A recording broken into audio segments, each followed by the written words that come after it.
Salut, je m'appelle Bob Cringely et je suis là pour vous raconter comment la micro-informatique a envahi le monde. Quel rapport avec le basket? Eh bien en fait je suis venu ici à cause de cet homme assis là-bas. Il s'appelle Paul Allen et tout ce que vous voyez lui appartient. Le gymnase, l'équipe de basket en maillot blanc et les danseuses et tout. Quand on possède 8 milliards de dollars, on peut bien s'offrir ce genre de jouet. Merci les micro-ordinateurs. Dans les années 70, Paul Allen et son copain de lycée Bill Gates ont démarré une minuscule entreprise de logiciels, j'ai nommé Microsoft. Aujourd'hui, Allen est plus riche que Crésus et Gates plus riche qu'Allen. Il y a 20 ans, des jeunes gens comme Gates et Allen ont inventé l'informatique individuelle qui, incroyable mais vrai, n'existait pas à l'époque. Aujourd'hui, la micro-informatique se situe au 3e rang mondial des secteurs les plus rentables, après le pétrole et la drogue. Mais le plus incroyable, c'est que tout a commencé par hasard, parce qu'une poignée de bidouilleurs cinglés d'informatique voulaient épater leurs amis.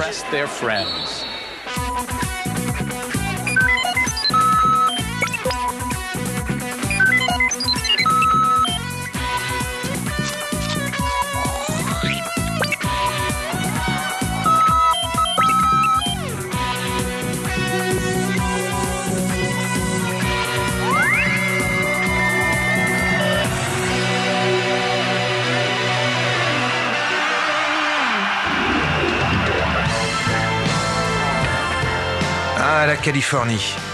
Le soleil, le rock, les voitures décapotables et la Silicon Valley, berceau de la révolution micro-informatique qui a bouleversé notre façon de vivre, de travailler, de communiquer et d'amasser des fortunes.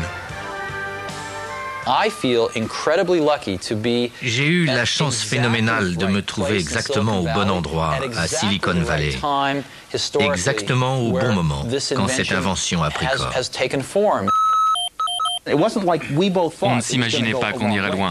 On l'a fait pour s'amuser, même si on allait sûrement perdre de l'argent, et pour se vanter d'avoir créé une entreprise. On était sûr de rien. On espérait seulement avoir vu juste, que les PC allaient avoir du succès. Quand je pense à la façon dont les ordinateurs individuels se sont intégrés dans le tissu de la vie quotidienne, je me dis que nous avons surfé sur la vague. Et quelle déferlante! Les pionniers de la révolution micro sont pour la plupart natifs comme moi de Silicon Valley, au sud de San Francisco. Ils ont grandi ici, souvent dans des maisons cossues, à l'ombre des entreprises d'électronique auxquelles la vallée doit son nom. Dans ces banlieues résidentielles de Silicon Valley, les endroits les plus intéressants, ce ne sont pas les maisons, ce sont les garages.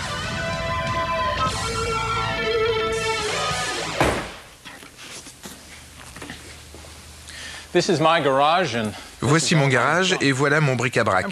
Je dois être le seul type du quartier qui utilise son garage pour ranger sa voiture. Tous les autres s'en servent de local pour démarrer une entreprise d'informatique et faire fortune. Moi, je n'ai pas fait fortune. Je suis un raté. J'ai écrit quelques logiciels qui ont failli fonctionner et bricolé quelques appareils qui n'ont jamais marché. Mais je suis l'homme de la situation pour vous guider dans le monde de la micro-informatique. À moi, on me dit tout.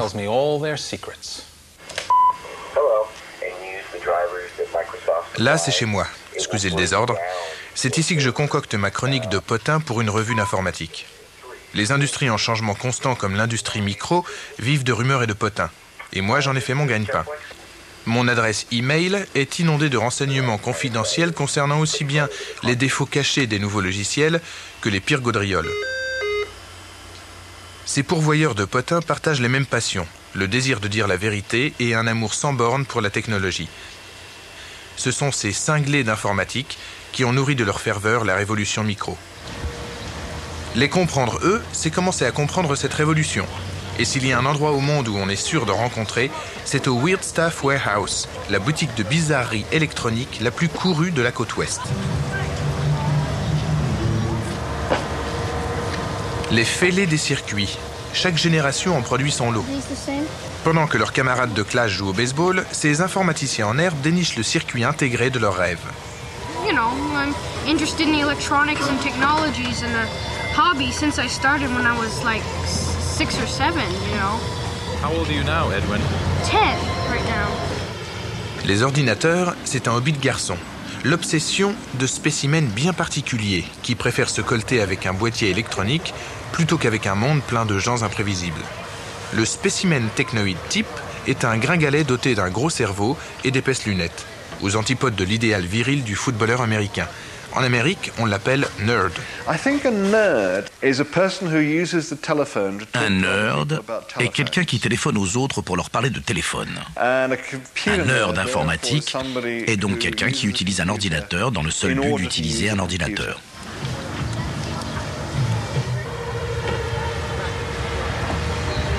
What do your friends think of you? Boy, he's a nerd. Yeah. But I don't mind. I'm used to being called a nerd.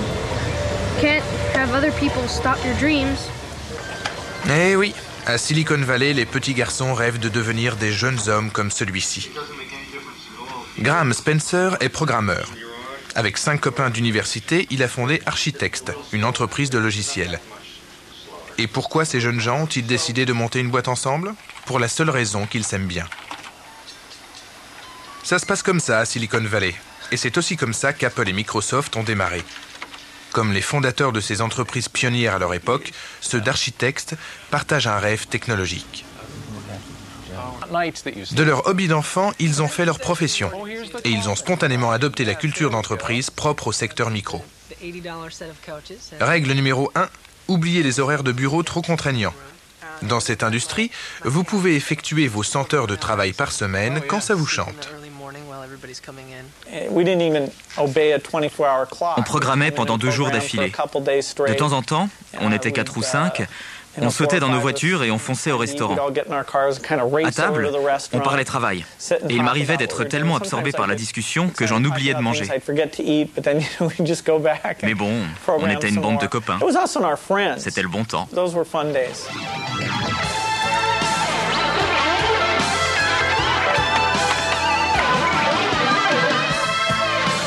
Dans toutes ces jeunes entreprises, on retrouve le même mélange travail-pagaille. Et dans tous les frigidaires, les mêmes pizzas froides et les mêmes réserves de coca. 2 liters of Coke a day. And do you think of it like as brain food? That keeps me going. That and listen to heavy metal and get caffeinated and hack.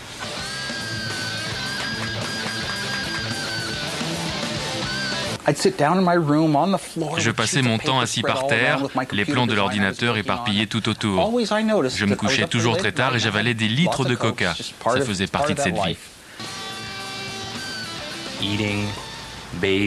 Manger, dormir, avoir une copine, une vie sociale, ça prend du temps sur le temps de codage.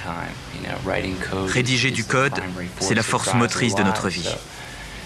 Toute interruption est ressentie comme du gaspillage. Mais qu'est-ce que la logique interne d'un ordinateur peut bien avoir de si séduisant? C'est simple, cette logique est logique. Contrairement à d'autres choses qui demeurent à jamais mystérieuses, comme par exemple la façon de raisonner des filles. Et maintenant, cours de rattrapage en informatique élémentaire, leçon numéro 1. Toutes ces armoires composent une seule machine, un ordinateur grand système. Dans le temps, tous les ordinateurs avaient cette taille et étaient surveillés par des ingénieurs en blouse blanche. Que ce soit mon portable personnel ou ce géant accessible à 2000 utilisateurs, tous les ordinateurs fonctionnent de la même façon. Ils traitent des données numériques. Si une information peut être numérisée, un ordinateur saura la manipuler. Par contre, il ne comprend rien au domaine des sentiments.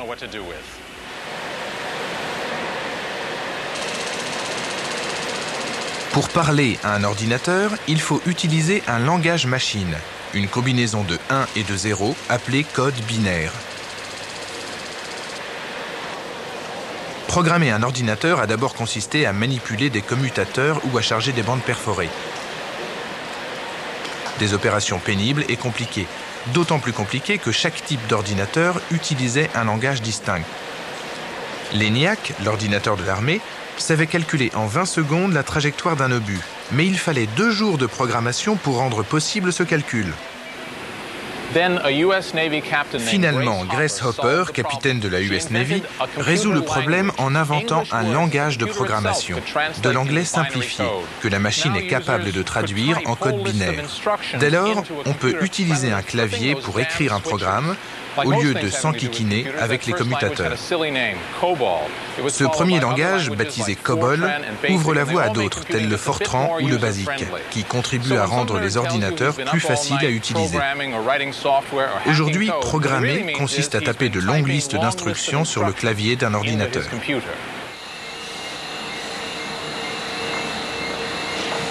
Avant la révolution micro, le grand public ne voyait jamais d'ordinateur.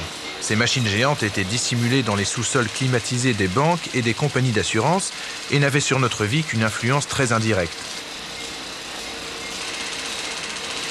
Quelques écoles ont bien commencé à s'équiper de terminaux, mais sans susciter le moindre intérêt, sauf de la part de quelques élèves qui tombent amoureux de cet univers numérique et qu'on appellera bientôt les nerds. Un jour, j'ai emporté chez moi un livre sur le PDP-8 et c'est devenu ma Bible. Certains se prennent de passion pour les mots croisés ou pour un instrument de musique. Moi, je ne sais pas pourquoi, je suis tombé amoureux de ces petits schémas qui décrivaient les circuits internes des ordinateurs. Avec un peu de maths, j'arrivais à résoudre des problèmes, à trouver des solutions personnelles, et ça me rendait heureux. Ordinateur, le rêve de tous les nerds. Cela a été rendu possible par une innovation technologique. J'ai nommé la puce, le microprocesseur. Voilà ce qui vous permet de poser un ordinateur sur votre bureau. Les ordinateurs des années 50 étaient énormes parce qu'ils contenaient des milliers de ces tubes à vide. Les tubes ont d'abord été remplacés par des transistors, encore trop gros pour construire des ordinateurs domestiques. Puis, on est entré dans l'ère de la miniaturisation. Cette petite plaquette de silicium contient plus d'1 million de transistors. Le microprocesseur a engendré le micro-ordinateur. Et c'est pour ça qu'on parle de Silicon Valley et pas de Computer Valley. Voici le siège d'Intel, fondé par les inventeurs du microprocesseur. Intel a été créé il y a 28 ans par une poignée d'ingénieurs en désaccord avec leur patron. Aujourd'hui, leurs puces font tourner 85% des ordinateurs dans le monde.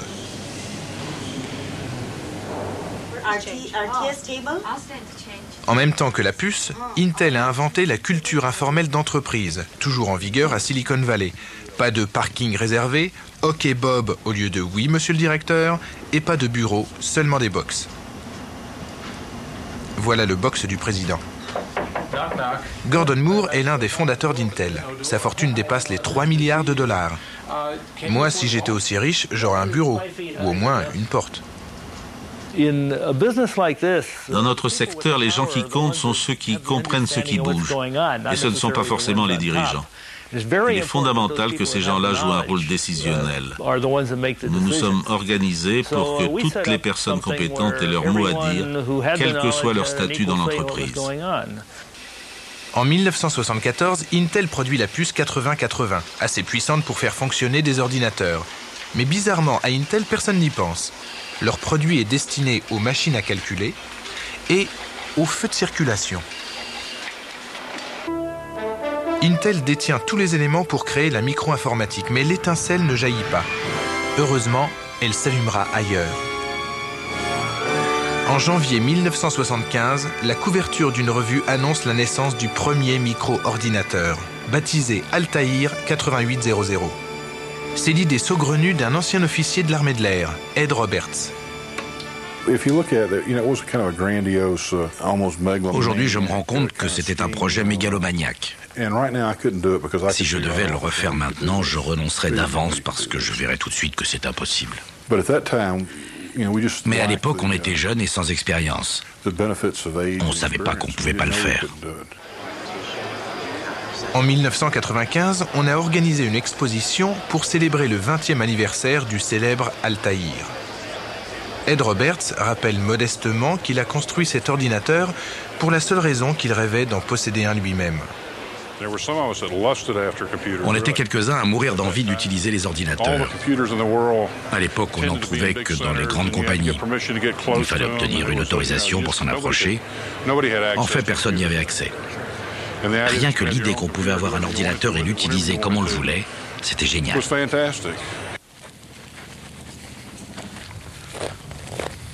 Cette idée géniale et irréaliste s'est concrétisée bien loin de Silicon Valley et des pontes de l'électronique. Dans le désert du Nouveau-Mexique, à Albuquerque, où Ed Roberts possédait une fabrique de calculatrices appelée MITS.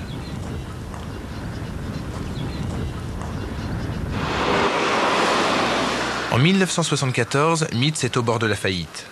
Je suis allé voir ma banque. Soit ils acceptaient de nous prêter $65 000, soit on fermait. Quand ils m'ont demandé combien je pensais vendre de ces nouvelles machines la première année, j'ai répondu 800, ce qui était plus qu'optimiste. Un mois après le lancement, on recevait 250 commandes par jour. L'Altaïr était vendu en kit. Il fallait s'armer d'un fer à souder et l'assembler soi-même. Le plus souvent, il ne marchait pas, mais il existait. Il n'était pas cher et les cinglés d'informatique se sont rués dessus. Il y a des gens qui étaient tellement impatients d'avoir leur ordinateur qu'ils sont venus camper avec leur caravane sur le parking de MITS, au lieu d'attendre qu'on leur envoie.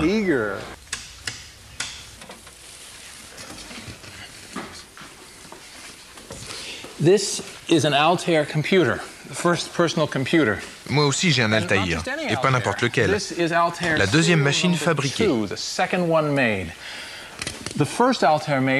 La première, envoyée à une revue pour être photographiée, a été perdue par la poste. Cette boîte est donc le plus ancien ordinateur individuel au monde. Une pièce de collection qui marche toujours. Mais pour faire quoi? Sur le devant, il y a des rangées d'interrupteurs et des voyants lumineux. Derrière, il n'y a rien. Aucune prise qui permette de brancher un clavier, un moniteur ou une imprimante. En fait, cette machine ne sert quasiment à rien. Pourtant, ceux qui en possédaient une en 1975 étaient ravis.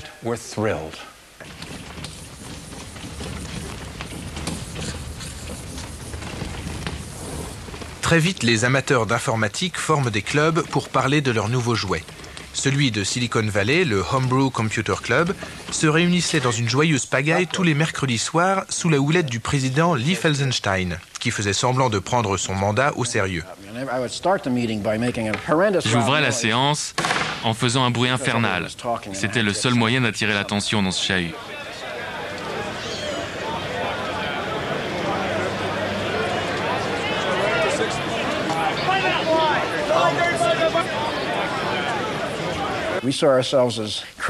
On se prenait un peu pour des savants fous, au génie méconnu.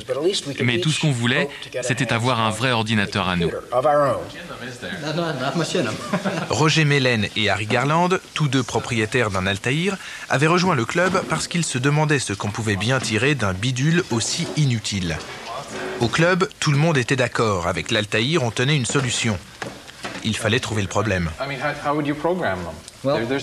Programmer l'Altaïr était un vrai casse-tête.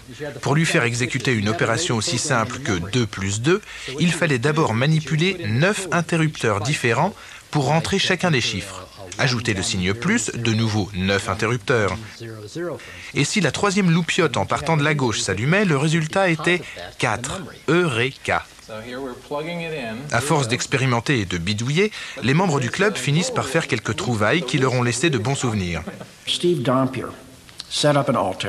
Dampier était dans son coin en train de rentrer un long programme. Quelqu'un s'est pris les pieds dans les fils et a débranché l'appareil. Steve a dû recommencer à zéro. On se demandait ce qu'il trafiquait et pourquoi il se donnait tant de mal pour voir clignoter quelques loupiotes. On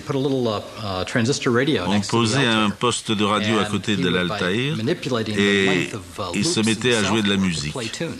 Tout à coup, on a entendu The Fool on the Hill. C'était un son de boîte de conserve qui sortait de la radio, mais qui, c'était évident, était provoqué par des impulsions d'ordinateur. Tout le monde s'est levé en applaudissant. J'ai proposé de décerner à Steve le prix de la grande cruche percée pour avoir trouvé un usage à un bidule inutile, mais je parie que personne ne m'a entendu. C'était très excitant. La première chose que l'Altaïr ait vraiment faite.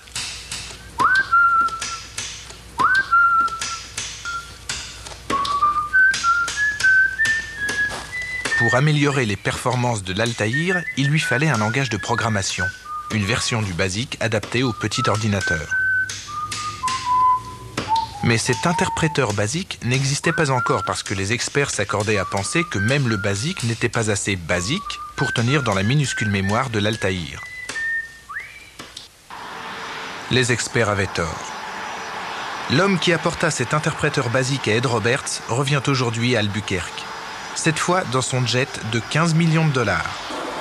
Alors on déplie le tapis rouge. Paul Allen, cofondateur de Microsoft avec Bill Gates, est venu participer aux festivités du 20e anniversaire de l'Altaïr.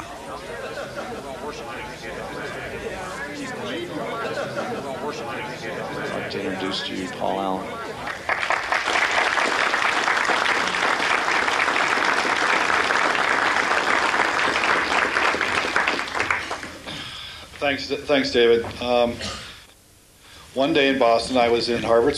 Un jour à Boston, j'ai vu sur la couverture d'un magazine la photo d'une machine qui ressemblait exactement à ce que j'avais imaginé. Je l'ai achetée tout de suite et je me suis précipité chez Bill.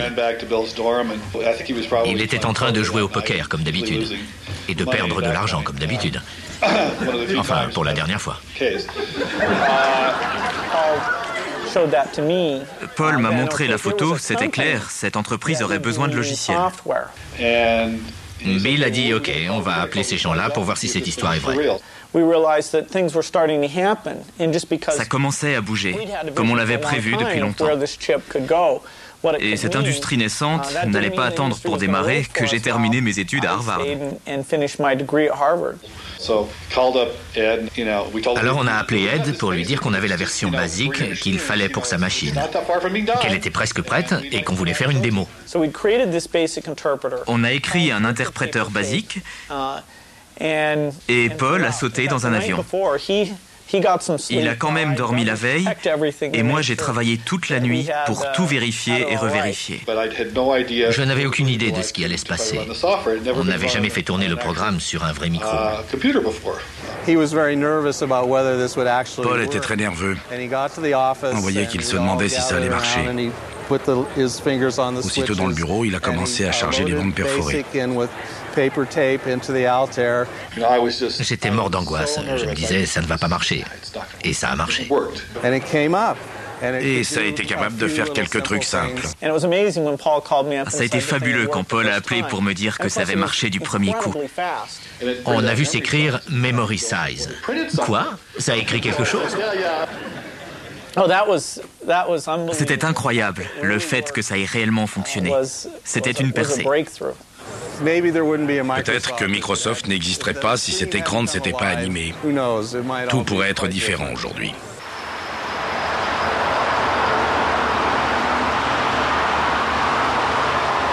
Après ce premier succès, Bill Gates sent qu'il doit agir vite s'il veut s'implanter dans la future industrie micro. Il abandonne ses études de mathématiques à Harvard et part pour Albuquerque rejoindre Paul Allen. Ils se sont installés dans un motel en face de Beats, le Sundowner, fréquenté surtout par des prostituées et des dealers. Ils écrivaient la version complète du BASIC pour l'Altaïr. Petit à petit, Microsoft est né ici, à Albuquerque. On a embauché des copains de lycée et on s'est tous entassés dans cet appartement. On était très jeunes. J'avais 19 ans. Alors on était bourrés d'énergie. Ils ont travaillé très dur en écoutant de la musique très fort. Parfois j'étais obligé de sortir de leur bureau parce que la musique était trop forte.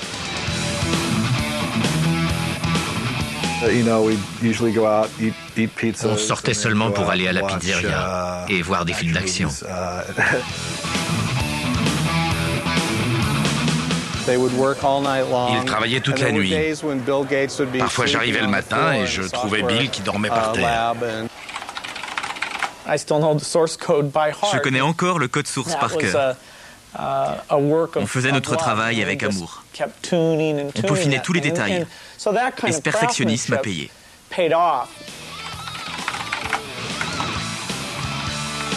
Enfin doté de son langage de programmation, l'Altaïr devient vraiment utile.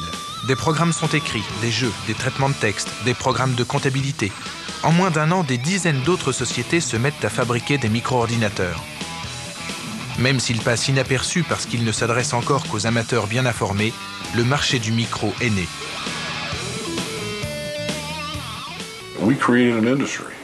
Nous avons créé une industrie entière et personne ne nous en accorde le mérite. Rien n'existait, logiciel, matériel. Il n'y avait rien de structuré. C'était une époque passionnante. On a organisé la première convention d'utilisateurs où on discutait de ce qui les intéressait. Des entreprises de produits auxiliaires apparaissaient, comme IMSAI ou Processor Technology. On les a oubliés depuis, mais on leur doit les modestes débuts de l'industrie micro. Les premiers ordinateurs individuels étaient vendus par correspondance, des réseaux fermés que seuls les amateurs connaissaient. Pour qu'ils puissent toucher le marché du grand public, il fallait que la bonne parole technologique soit plus largement diffusée. C'est là que vont intervenir les hippies californiens qui trouvent que les micros, c'est, comment dire, le pied. From the safety of secret committees, they talk about the danger of war. Remember that the 60s happened in the early 70s, right? So we have to remember that. And that's sort of when Le mouvement hippie a débuté quand j'étais à la fin de l'adolescence. C'est une culture que je connais très bien. The spark of that. À la base, on trouve l'idée que la vie peut offrir autre chose que ce qu'on voit tous les jours. C'est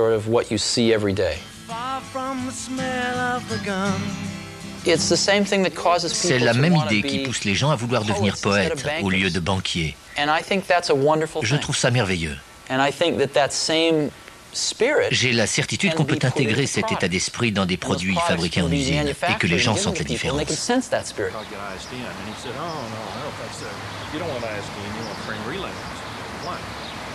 Pour vous aider à assimiler la philosophie hippie, je vais me déshabiller. Je suis chez Jim Warren, et quand on rend visite à Jim Warren, on est obligé de se mettre à nu. Il refuse d'accorder des interviews en dehors de son jacuzzi.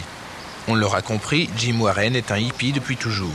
Mais un hippie qui a fait fortune, en organisant la West Coast Computer Fair, sorte de Woodstock informatique annuel. À l'époque, c'était quand même le plus grand salon de micro-informatique au monde, et c'est là que les micros ont vraiment commencé à se vendre.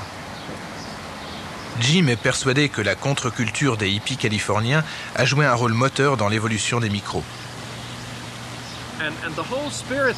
L'idée dominante, c'était le partage. On partageait sa cam, son lit, sa vie, ses espoirs. Cet esprit communautaire se retrouvait aussi au club Homebrew. Dès que quelqu'un résolvait un problème, il fonçait au club. Et pendant la réunion, c'était du genre « Vous savez ce problème qu'on n'arrivait pas à résoudre? J'ai trouvé la solution. Je suis pas un type génial ?» Je maintiens que ce qui a permis un développement aussi rapide de la technologie, c'est cet esprit de partage. Tout le monde était gagnant. De ce grand bouillon d'idées a surgi Apple Computer. Ses fondateurs, deux jeunes qui viennent de passer leur bac, ne ratent pas une réunion du club Homebrew. Le génie de la technique coule dans les veines de Steve Wozniak, surnommé le magicien Woz, et le génie des affaires dans celle de Steve Jobs. Steve Wozniak a bricolé sa propre machine. Il l'apporte au club pour épater ses copains.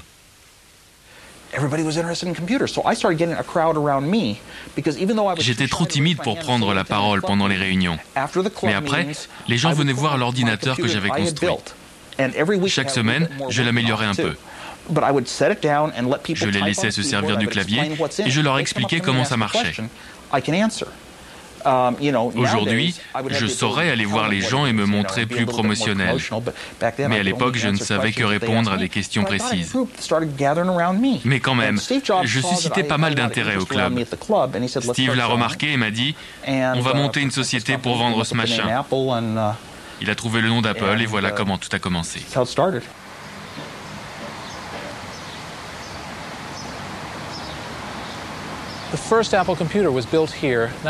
Le premier ordinateur Apple a été construit dans ce garage.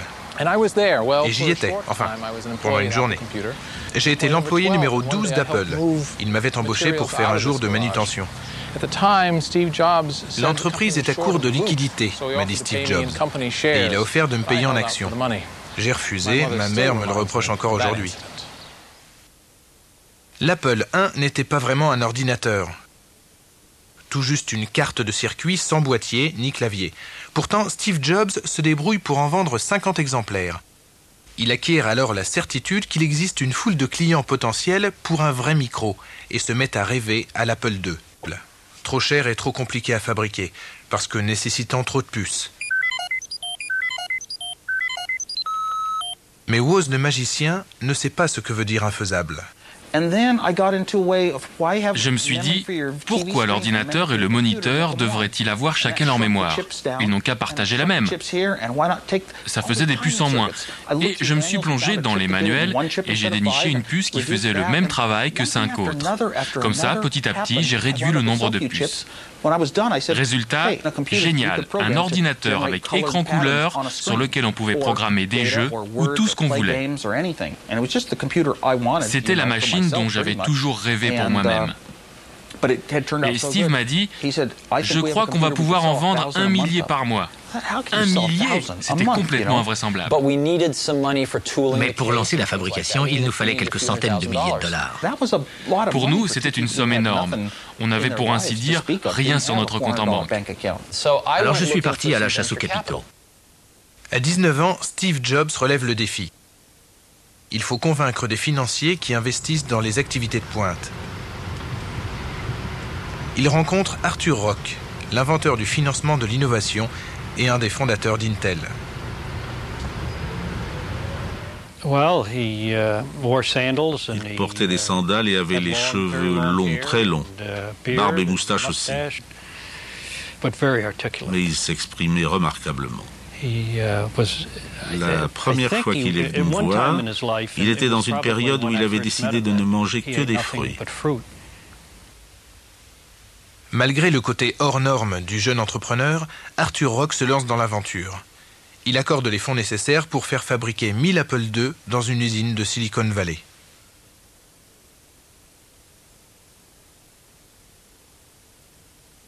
2 ans séparent l'Altaïr de l'Apple II. 2 ans de progrès. L'Altaïr, destiné au marché restreint des amateurs qui s'y connaissent, a une allure d'ampèremètre à côté de l'Apple II qui, lui, ressemble vraiment à un produit de consommation. C'est le premier micro à posséder une coque en plastique moulé, imposée par Steve Jobs, qui a un sens aigu du design. Et il n'est pas seulement joli à regarder. C'est aussi un bijou d'ingénierie. Prenons le contrôleur du lecteur de disquette, un modèle d'efficacité. Il contient 8 puces, alors que ceux des concurrents en ont 35. C'est l'œuvre de Steve Wozniak, le Mozart des circuits intégrés. Résultat, dès sa sortie, l'Apple II fait un tabac.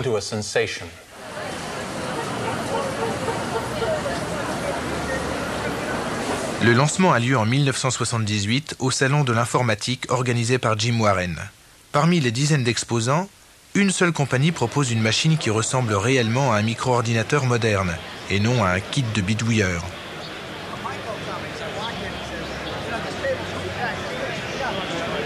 Il suffit de voir l'Apple II pour être ébloui. Et comme Steve Jobs s'est débrouillé pour obtenir le meilleur emplacement du salon, tout le monde le voit. On a fait un triomphe. Les acheteurs faisaient la queue devant le stand. C'est là qu'Apple a décollé. On faisait les démonstrations le mardi et le jeudi après-midi, après l'école. Imaginez, je sortais de classe, je sautais sur ma mobilette, je fonçais au bureau et à 3h pile, je commençais les démos sur l'Apple II. Au bureau, on n'arrêtait pas de trafiquer les téléphones pour se faire des blagues. Pendant 1 an ou 2, il n'y a eu personne à Apple pour se prendre au sérieux. On avait la chance de vendre le produit à la mode. Des années plus tard, il m'est arrivé de rencontrer des clients de cette époque. Et ils me racontaient comment ils avaient décidé de démarrer une chaîne de magasins après avoir assisté à une de mes démos du mardi après-midi. Ça marchait tellement bien que Steve et moi, nous aurions pu nous arrêter de travailler si on avait voulu. Une telle réussite, vraiment, je ne m'y attendais pas. L'Apple II devient le modèle du micro. Des entreprises rivales surgissent un peu partout, flairant la bonne affaire.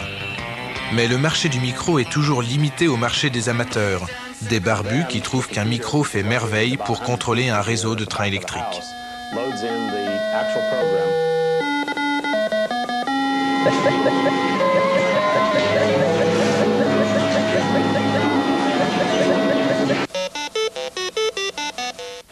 Pour toucher le marché du grand public, les micros doivent montrer qu'ils ne sont pas des gadgets. Monsieur Tout-le-Monde n'a pas besoin d'un joujou électronique. L'application qui va faire vendre des milliers d'Apple II s'appelle VisiCalc.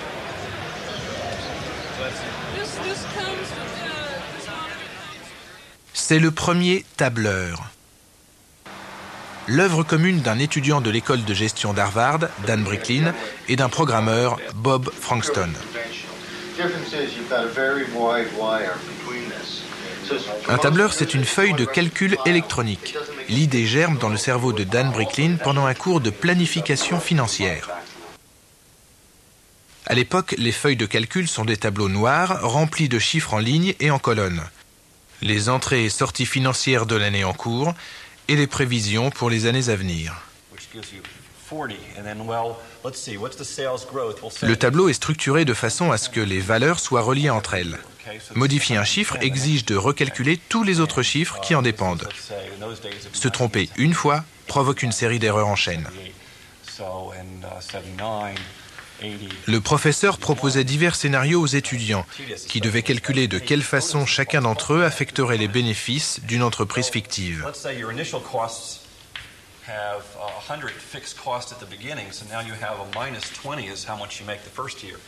Ces exercices étaient très laborieux pour Dan Bricklin qui n'était pas très fort en calcul mental.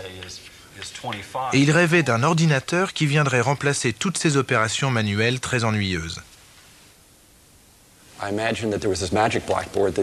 J'ai imaginé un tableau magique qui fonctionnerait comme un traitement de texte.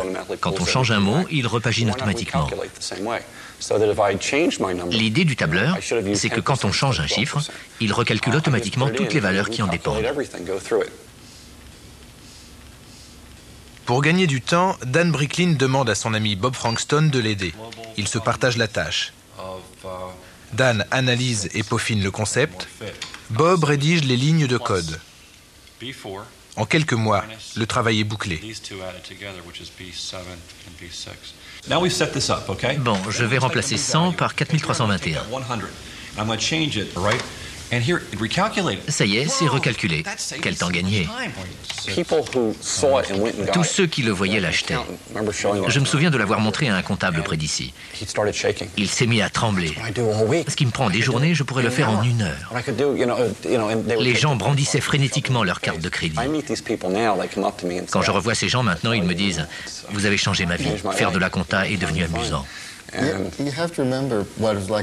Personne ne savait ce qu'était un tableur.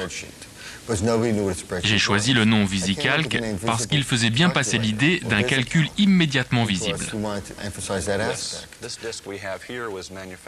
VisiCalc est commercialisé en octobre 1979. Prix de vente, $100. Au début, on ne peut le trouver que dans une seule boutique, celle de Marv Goldschmidt. VisiCalc a permis aux gens obsédés par les chiffres, que ce soit pour leur travail ou dans leur vie privée, de connaître le montant de leurs avoirs, de savoir s'ils respectaient leur budget, etc. Ça leur a permis de faire des prévisions pour l'avenir. Ça leur a permis de mieux contrôler une autre dimension, celle des chiffres.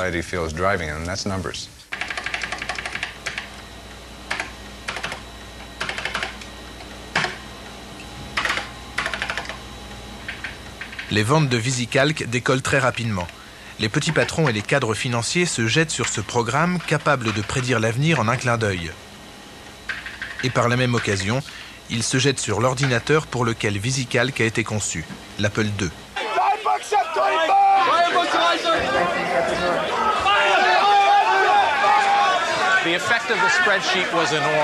Le micro est entré dans le monde de l'entreprise grâce au tableur. Un outil performant, convaincant, très vite indispensable. C'était l'outil des années 80, la décennie qui commençait. Décennie de l'argent roi, où la cupidité devenait vertu.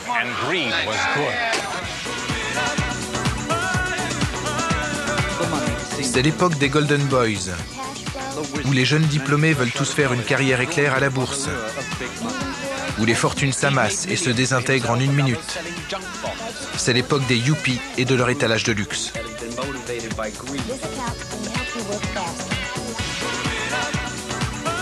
En l'espace de 5 ans, le jouet de 1975 s'est hissé au rang de technologie capable de faire évoluer notre société. Le tandem Apple II VisiCalc a lancé la révolution micro. Tout le monde était emballé par ce qu'on faisait. Comme pour Internet aujourd'hui, les médias en parlaient tout le temps. Chaque fois qu'on ouvrait un journal ou un hebdo, on tombait sur un article qui parlait de ces petits ordinateurs qui montent. Apple était la société phare. On nous décrivait comme les leaders d'une révolution. Et nous, on y croyait vraiment. On allait changer la vie des gens.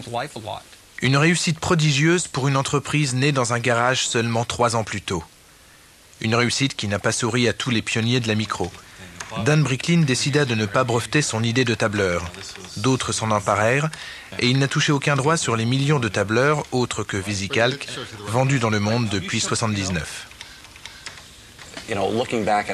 On peut peut-être regretter de ne pas avoir aussi bien réussi que d'autres. Ce serait agréable d'être multimilliardaire. Mais si on ne l'est pas, c'est en partie parce que ce n'était pas notre ambition. On avait la mentalité de l'époque. On voulait changer le monde, améliorer la vie des gens. Et on l'a fait. D'après ces critères-là, nous avons magnifiquement réussi. Et Ed Roberts, qu'est-il devenu ? 3 ans après la fabrication du premier Altaïr, sa société, MITS, n'était plus qu'un fabricant parmi d'autres. Il la vend, retourne à l'université et entame une nouvelle carrière. Médecin généraliste. Je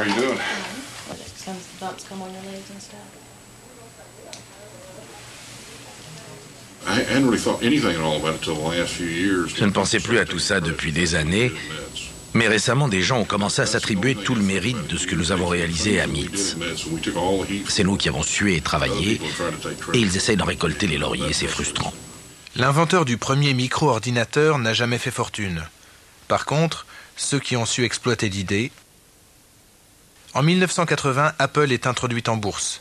Du jour au lendemain, ses fondateurs, actionnaires majoritaires, sont parachutés multimillionnaires. Je pesais $1 million à 23 ans, 10 millions à 24 et 100 millions à 25. Mais ce n'était pas le plus important, parce que je n'ai jamais été motivé par l'argent. C'était une petite entreprise d'amateurs, comme il s'en crée tous les jours. Au début, on n'aurait jamais cru aller si loin. On l'a fait pour s'amuser. Mais à l'époque, pendant une période de temps très courte, quand on savait dessiner les plans d'un ordinateur, on pouvait en faire un succès énorme, comme l'Apple II.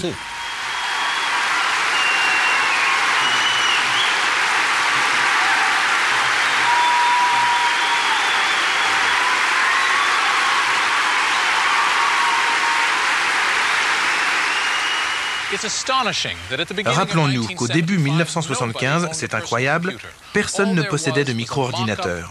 En l'espace de 5 ans, c'est un secteur industriel tout entier qui a émergé ici, à Silicon Valley.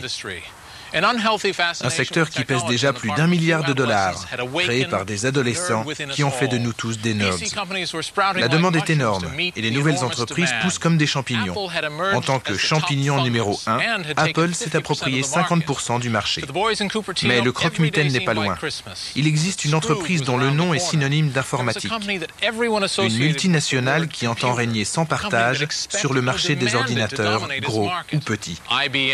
IBM va entrer dans la danse et bientôt faire trembler Silicon Valley.